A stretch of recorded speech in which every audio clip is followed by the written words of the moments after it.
When I got home, my 100-year-old historic fence was gone, ripped apart by my HOA's power-hungry president. She stood there smiling, thinking she had won, but what she didn't know, she had just committed a federal crime, and I was about to make her pay. Because when you bulldoze history, history bulldozes back. Trust me, you won't believe how this ends. Stay till the end. The moment I turned onto my street, I knew something was wrong. The familiar sight of my historic Gothic revival home had always been a source of pride, a piece of history standing strong amidst an otherwise cookie-cutter neighborhood. But today, something was missing. My foot slammed on the brakes as my brain struggled to process the scene in front of me, where there had once been a magnificent black iron fence, hand-forged over a century ago. There was now nothing, just a gaping emptiness, marked only by twisted steel, cracked cement, and jagged debris scattered across the curb like discarded garbage.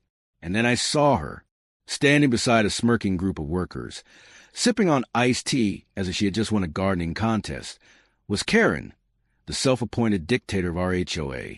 She turned to face me as I stepped out of my car, her smug smile widening as if she had done me a favor.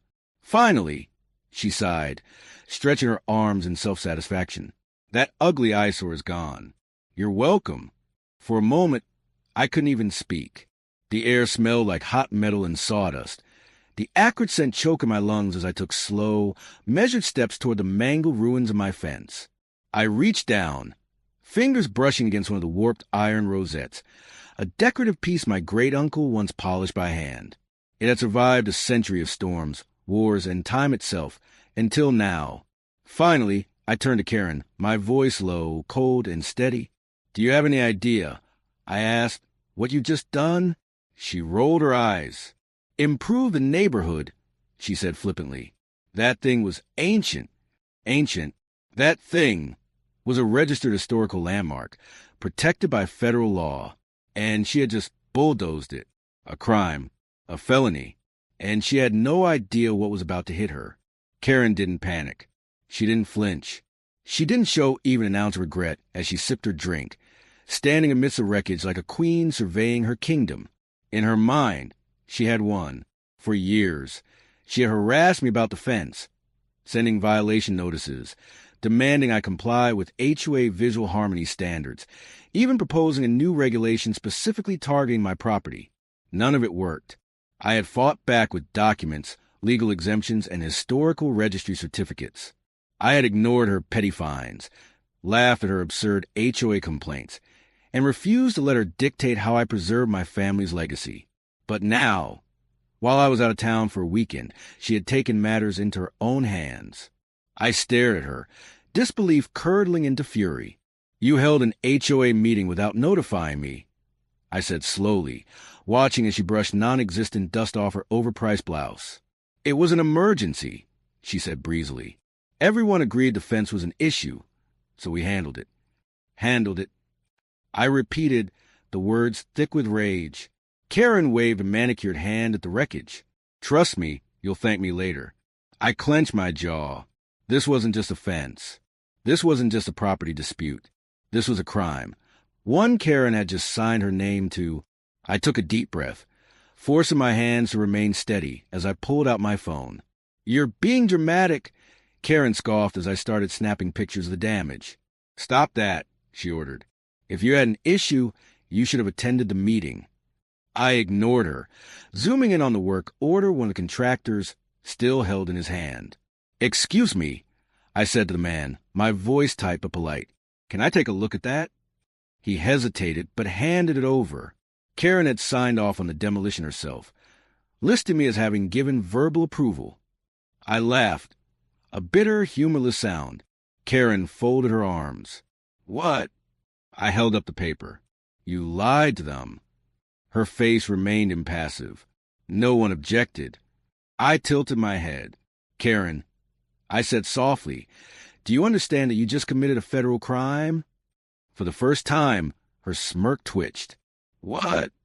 I pointed to the plaque she had bulldozed, lying in the rubble, its inscription still partially visible. "National Historic Landmark, established 1879. Karen stared at it, The reality of what she had done finally began to sink in. The fence wasn't just metal. It was history. Built over a century ago by a Civil War-era blacksmith, it had stood through generations, becoming a treasured part of the community. Tourists took selfies in front of it. The Historical Society listed it in its brochures. Even the city's walking tours stopped by to admire the craftsmanship. Karen had erased all of it with a bulldozer and a smug grin. And now, she was about to find out exactly how serious her mistake was. Karen's hatred for the fence had started the moment I moved in. From the beginning, she saw me as an outsider, someone who didn't fit into her step-forward vision of the neighborhood. The fence, to her, was a symbol of defiance. She called it an eyesore. She claimed it violated the aesthetic integrity of the HOA, despite the fact that my home predated the HOA by decades. She wanted uniformity, a sterile, beige neighborhood where everything was under her control, and I had refused to comply. So, she declared war. Anonymous complaints, unenforceable fines, HOA newsletters subtly shaming my property. When none of that worked, she decided to take matters into her own hands. Now, standing amidst the ruins of federal landmark, she was beginning to realize just how big a mistake she had made. And I was just getting started. Because when you bulldoze history, history bulldozes back. Karen's eyes darted to the crumpled plaque in the rubble, her fingers tightening around her clipboard. For the first time, the smugness slipped. I could almost see the gears turning in her head, trying to figure out how to twist this in her favor. But she wasn't dealing with HOA fines anymore. She was dealing with federal law. She cleared her throat. I had full authorization from the HOA board, she said, her voice a little less steady now. This was a democratic decision. I stared at her. Really? Who on the board signed off on this? Karen waved vaguely toward the houses nearby. The entire board agreed. Oh, I crossed my arms. Then you won't mind if I ask them myself? A flicker of something crossed her face. Was it fear? Before she could conjure another lie, I turned to the demolition crew, who were starting to pack up their equipment. Excuse me, I called out. Who hired you? The foreman, a grizzled man in his 50s, glanced between me and Karen. The HOA president, he said. She told us she had owner approval, and that it was an urgent community project. Karen's lips pressed into a thin line. Did she show you any written proof of that? I asked, holding up my phone, recording every word. The foreman scratched his head. She, said it was a verbal approval. I turned back to Karen, who was visibly stiffening. You lied, I said. Her jaw clenched. It was a miscommunication, she snapped. I took a deep, steady breath, my hands shaking with controlled rage. You don't understand, I said. That wasn't just a fence. That was federally protected property. Karen scoffed, her confidence flickering but not gone. Please, she said. No one's going to get worked up over some rusty old metal. I smiled. Let's find out. Then I dialed my lawyer. And Karen, for the first time, she looked nervous. By the time I finished explaining the situation, my lawyer had stopped laughing. This is serious, he said. You're looking at a minimum federal fine of $10,000 per offense, and that's before we even get into criminal charges. I glanced at Karen, who was now talking to one of the construction workers, her voice sharp, frantic. How long until we can get an official case going? I asked. I'll have a cease and desist filed by tomorrow morning, he said. But you should also file a police report tonight. If this gets to federal authorities first, she won't just be facing fines. She'll be facing prison. The word prison rang in my ears. I turned my gaze back to Karen. She was still strutting around, clipboard in hand, like she was running a corporate meeting instead of standing in the wreckage of a crime scene. She had no idea what was about to hit her. So I smiled, dialed the police, and said, I'd like to report the destruction of federal property.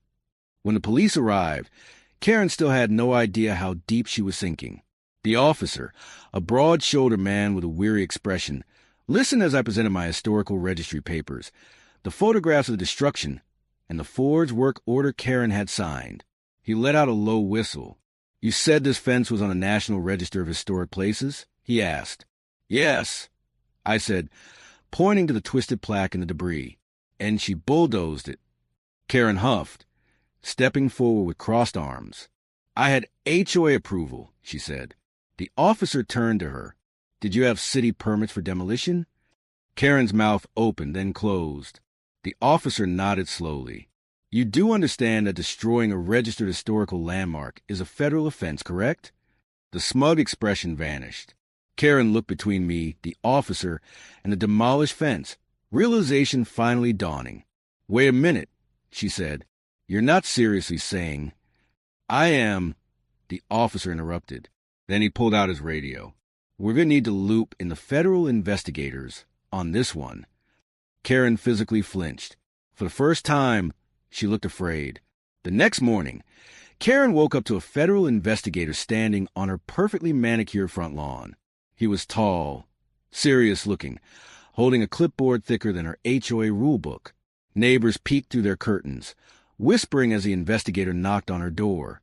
She answered it wearing her usual fake smile, but this time it didn't reach her eyes. Good morning, he said, flashing a badge. I'm with the Department of the Interior. I need to ask you a few questions about a certain historical structure that was illegally destroyed. I watched from my porch, arms folded, sipping coffee. Karen tried to play dumb. She denied knowing about the fence's historical status. She claimed it was a misunderstanding. She even tried deflecting, saying the HOA was acting in the best interest of the community. But the investigator was unmoved. And then he said something that made her entire face drain of color. We'll also need to review the HOA's financial records and meeting notes for documentation of the decision-making process. Karen's clipboard slipped from her fingers. She knew she had forged approval. There were no official meeting minutes. And now she was trapped in her own web of lies. Even after the police visit, even after a federal investigator knocked on her door, even after the demolition crew realized they had been misled, Karen refused to back down. She doubled down on her authority, as if sheer willpower could erase the legal storm gathering around her. I received 3 more violation notices that week. One accused me of displaying unauthorized seasonal decorations. I had a single pumpkin on my porch. Another claimed my mailbox was not in accordance with community aesthetics. It was original to the house. The third fined me $200 for encouraging non-residents to loiter, referring to a group of tourists taking photos of the wreckage. She was desperate, trying to intimidate me into dropping the charges. But what she didn't realize was that she was only making it worse, because now, the entire neighborhood was watching, and they were finally ready to fight back. The storm had been gathering around Karen, was about to break wide open. For years, she had ruled with iron-fisted HOA control, weaponizing nuisance citations, bogus fines, and intimidation tactics to keep the neighborhood under her thumb. But this time, she had gone too far. This wasn't just another petty HOA dispute. This was a federal crime. And now, the entire neighborhood was ready to fight back. The first sign that everything had changed was the notes. Small, anonymous letters started appearing in my mailbox. Some were handwritten, some typed, but they all told the same story. Karen had been bullying this neighborhood for years. She fined me for growing tomatoes in my backyard. She made me repaint my door because it was too vibrant. She threatened to report my son's sidewalk chalk drawings as graffiti. I paid over $3,000 in fines just to stop her harassment. Some letters came with photocopies of citations, absurd violations that showed just how deep her control ran. And the worst part? No one had ever spoken up before, because they were afraid. Afraid of fines, afraid of legal threats, afraid of Karen. But not anymore, because when she bulldozed my fence, she didn't just destroy a landmark. She destroyed her own power. And the neighborhood was finally ready to push back. Karen thought she was untouchable. But power is only power when people believe in it. And once people stop believing, the whole thing collapses like a house of cards. I took the letters, the citations, and the stories of HOA abuse and started compiling a case. Then I reached out to local news. Not long after, a reporter knocked on my door, holding a notebook and a recorder. So, let me get this straight, she said, flipping through her notes. Your HOA president illegally demolished a federal landmark. Yes. And then try to cover it up with phony fines? Correct. And there's a pattern of corruption spanning years? I handed her a stack of documents. You tell me. Her eyebrows shot up as she skimmed through financial records, forged work orders, and testimony from neighbors. This is insane, she muttered, scribbling notes. I smirked. Welcome to Karen's neighborhood. While the news story was being prepared, I went to City Hall. I needed official records, documents proving that my home and fence were exempt from HOA regulations. The clerk pulled up the zoning laws and HOA charter, flipping through digital files before giving me a knowing look. You're the one from a news story, aren't you? She asked. That depends, I said. Am I about to find something Karen doesn't want me to see? She chuckled. Oh, absolutely. 15 minutes later, she handed me a printed document. It confirmed what I already suspected. My property predated the HOA. The fence was legally protected. The HOA had zero authority to regulate my home. Karen had no legal ground to stand on. She had lied, manipulated, and bulldozed a historic landmark. And now I had proof. And soon, so would the entire community. Karen must have felt the pressure building, because she started fighting back harder than ever. The next morning, a bold red notice was nailed to my door. Emergency HOA meeting. Community beautification and standardization. Mandatory attendance. A vote will be held on the future aesthetic integrity of our neighborhood. Translation? She was trying to rewrite the past. She wanted a vote to retroactively justify her destruction of my fence. If she could get enough people to back her new rule, she could claim it was community approved. She was repackaging her crime as a progressive neighborhood initiative. I grabbed the notice, marched to my computer, and started typing. Within an hour, I had counter flyers printed and distributed them to every mailbox in the neighborhood. This was war. Karen had always ruled with fear. But fear only works when people are alone. Now, the entire neighborhood was waking up. When the HOA meeting finally arrived, it was standing room only. People who had never attended a single HOA event before were crammed inside, some even standing outside the doors, listening through the windows. Karen stood at the front of the room, still clinging to her authority, dressed in her signature pearl necklace and smugness. She smiled, but her eyes darted nervously over the unusually large crowd. Thank you all for coming, she began. Today, we will be discussing the future beautification of our neighborhood. Before she could continue, I stood up. Actually, I said, holding up a stack of documents, I think we should start with the illegal demolition of a federal landmark. A ripple of murmurs ran through the crowd. Karen's smile wavered. We're not here to discuss. Oh, but we are. I interrupted. I walked toward the front, placing copies of my evidence on the table beside her.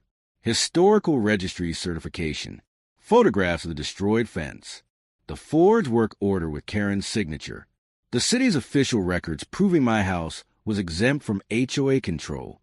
I turned to face the crowd. For years, we've all been living under Karen's ridiculous rules, I said. She's fined us, bullied us, and tried to control every inch of our homes. I gestured toward the documents. And now she's committed a federal crime. The room erupted. Shouts, questions, people demanding answers. Karen tried to calm them down, but nobody was listening anymore, because the truth was louder than her lies. The vote? Her proposal was rejected in a landslide. Karen had officially lost control. Karen's hands trembled as the votes were counted. One after another, ballots piled up against the proposal. The room was dead silent, the only sound being the shuffle of papers as the HOA secretary tallied the results. Finally, she looked up. Karen's proposal has been rejected by a landslide. A moment of stunned silence, and then the room erupted. Some people cheered, others laughed, and a few just sat there, shaking their heads in disbelief. Karen? She stood frozen, clutching the podium like it was the only thing keeping her upright. Then her composure snapped. This vote is invalid, she shrieked. This is manipulation, voter intimidation. No one responded. No one cared. Her power was gone, and she knew it. Karen had spent years weaponizing rules to keep the neighborhood under her thumb. But now, the neighborhood had rejected her completely, and it was about to get much, much worse. That night, I met with my lawyer. He had a stack of financial records in front of him, documents obtained through public records requests, and whistleblower reports from the HOA. And what we found, it was worse than I imagined. Karen hadn't just misused her power. She had stolen from the entire neighborhood. $55,000 labeled Emergency Aesthetic Fund, used for landscaping her own yard. $23,000 spent on community development, actually a luxury hot tub installed at her house. Thousands in unexplained charges, gift cards, personal expenses, even a boutique shopping spree. This wasn't just incompetence. This was embezzlement.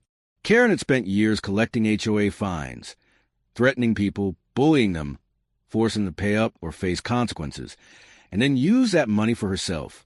She wasn't just corrupt. She was a criminal. And now, she was about to face real consequences. The next morning, I turned on the news, and there it was. Suburban HOA president under federal investigation. FBI, Department of Justice, and local authorities investigating alleged embezzlement and destruction of historic property. I nearly spilled my coffee. The story had gone national. Karen's name, face, and crimes were now public knowledge. And the best part? She had no one to blame but herself. Across the street, her curtains twitched and a shadow passed behind them. Karen was watching. I wondered if she'd seen the news yet. She was about to find out soon enough. Because just as I took another sip of coffee, a fleet of black SUVs pulled onto our street. FBI. They parked directly in front of Karen's house. And for the first time in her entire reign of terror, Karen didn't step outside with her clipboard. She didn't even open the door, because now she was hiding. Karen was desperate. Over the next 3 days, I received 5 more violation notices. Unauthorized political materials, for the flyers exposing her fraud. Improper mailbox placement. It had been there for 50 years. Non-compliant holiday decorations. I had a single pumpkin on my porch. She was trying to intimidate me, to regain control, to make me feel like she still had power. But the truth? She was powerless, and she knew it. The real nail in the coffin came when her own allies turned against her. Board members started resigning, some issuing public apologies, others throwing Karen under the bus. The HOA was falling apart, and no one was standing by her side anymore. Then came the most desperate move yet, her bogus lawsuit against me. Karen's lawsuit was laughable. Emotional distress, defamation, slander. She claimed I had waged a campaign of psychological warfare, that I had ruined her life, and that I orchestrated a conspiracy to destroy her reputation. Her lawyer? Some third-rate hack who looked like he was one step away from an infomercial. The moment we walked into the courtroom, it was over before it began. My lawyer? He placed a thick binder on the judge's desk. Inside, screenshots of Karen's fake violation notices, sworn testimonies from neighbors, financial records proving embezzlement, the demolition work order she forged, video footage of her sneaking around mailboxes at night. Karen sat rigid, her face ashen, as the judge flipped through the overwhelming evidence. After 10 minutes, the judge set the binder down. "This lawsuit," he said, looking directly at Karen, "is dismissed with prejudice. Furthermore, I'm issuing a fine for wasting the court's time." Karen gasped, but it wasn't over, because just as we were leaving the courtroom, 2 federal agents were waiting for her outside. And this time, she wasn't walking away unscathed. Karen's day in court wasn't over. By the time she got home, she found a sealed letter taped to her front door. It was from the Department of Justice. And inside, a formal notice of investigation. Charges included destruction of federally protected property, forgery and falsification of legal documents, misappropriation of HOA funds, obstruction of a federal inquiry. Karen was officially under federal investigation, and this time, there was no way out. Karen tried one last move, suing the entire neighborhood. She claimed that we had conspired against her, emotionally harassed her, ruined her reputation. Her lawyer? The same incompetent hack from before. The moment the case hit the judge's desk, it was tossed out immediately. Karen stormed out of the courthouse, her face red with rage, but this time, no one followed her. No one cared. She was a joke, and she knew it. Karen tried to delay the investigation, stalled the federal agents, and blamed the HOA board. None of it worked. When she finally had to testify, her excuses were pathetic. I was just trying to improve the neighborhood. I didn't know it was a historic landmark. The fines were necessary for community standards. The judge listened silently. Then he took a deep breath, looked at Karen, and said, "Ms. Karen, you have abused your position, falsified documents, and violated federal law. Your reign of intimidation ends now." Karen gasped, and then sentencing was set. And just like that, the woman who had ruled with an iron clipboard was now a convicted felon. Karen didn't go to prison immediately, but she was placed under house arrest while awaiting sentencing. Her once pristine lawn grew overgrown and patchy. The house that used to scream status now whispered neglect. The neighbors didn't look at her anymore. They didn't avoid her out of fear. They just didn't care. For the first time, Karen was truly alone, and she hated it. Karen's sentencing day finally arrived. The judge didn't hold back. She was ordered to pay $50,000 in restitution to the HOA, $100,000 in federal fines for destroying protected property, legal fees for everyone she sued. And then the final ruling dropped. She was sentenced to 2 years of probation and was barred from ever holding any position of authority in an HOA again. Her reign was officially over. Karen had spent years controlling people with rules and fines. Now, she was just another disgraced name on a legal document. And the neighborhood? We were finally free. With Karen gone, it was time to fix what she had destroyed. And that meant rebuilding the fence. For the first time in years, the neighborhood felt alive again. No more fear of random fines. No more Karen stalking people with her clipboard. No more silent resentment. Instead, people started talking to each other again. Neighbors shared lemonade on porches. Kids played on the sidewalks without fear of citations. People swapped tools, helped each other with projects, and actually enjoyed where they lived. Without Karen's iron grip, the community thrived. But the biggest moment? The day we broke ground on the new fence. I worked with the Historical Society to secure a grant for restoration. Then something incredible happened. The entire neighborhood volunteered. Some helped clear the debris. Others donated money. A local blacksmith even offered to recreate the original designs, using the same methods as the 1800s craftsmen. The fence came back piece by piece. Each rivet, each rosette, each iron curl a symbol of resilience. Karen had tried to erase history. Instead, she had made it stronger.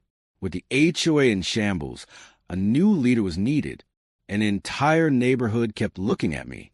I had never wanted to be in charge. But after everything Karen put us through, I knew one thing for certain. No one like her should ever hold power again. So I accepted the role on one condition. The HOA would be transparent, fair, and community-driven. No more random fines. No more dictatorship. Just a real neighborhood, run by the people who lived in it. And from that moment on, that's exactly what we became. A month later, we held a dedication ceremony for the new fence. It was beautiful, stronger than ever, and lit by a small spotlight at night. A bronze plaque was installed beside it, and it read, "This fence stood against time and against tyranny. Rebuilt not by one, but by many. May it remind us that power lies with those who stand together." The crowd applauded. Some even teared up. Then someone shouted, "We should name it the Karen-proof fence." Laughter erupted. And just like that, history had one final poetic victory. Karen was gone. The HOA was reborn. And for the first time in years, the neighborhood felt like home again. We celebrated with a block party. Music, food trucks. Someone even baked a cake shaped like the fence, complete with chocolate rivets and edible rust. As I sat on my porch, watching kids draw on sidewalks, families laugh, and neighbors bond, I felt something I hadn't in a long time. Peace. Not the kind that comes from silence or avoidance, but the kind that comes from belonging. Karen had spent years trying to control this neighborhood, but in the end, she only made it stronger, because history, it doesn't disappear. And when someone tries to erase it, it rebuilds itself even stronger.